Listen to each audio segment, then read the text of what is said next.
जय हिंद बच्चों। अभी हम देखेंगे इस दी की संख्या का स्पेलिंग कैसे लिखें। बहुत अच्छा वीडियो होने वाला है, तो इस वीडियो को पूरा देखें। ऐसा ट्रिक कि आप उसको ज़िंदगी भर नहीं भूलेंगे।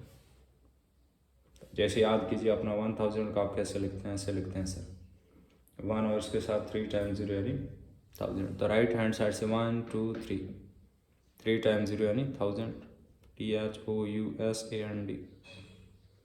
आगे कितना रहे 9 0 यानी 90 यानी आपका 90,000 यानी 1000। अब यदि इसको आप भारतीय सिस्टम से पढ़ते हैं तो कैसे पढ़ते हैं, ऐसे पढ़ते हैं, वो भी समझना जरूरी है। तो ऐसे पढ़ते, देखिए ये टी होता है, ठीक है। आपका इकाई, दहाई, सैकड़ा, हजार, 10,000, 10,000, ये स्थान किसका है, 1000 का। क्या पढ़ेंगे 90,000, 90,000 यानी 90,000।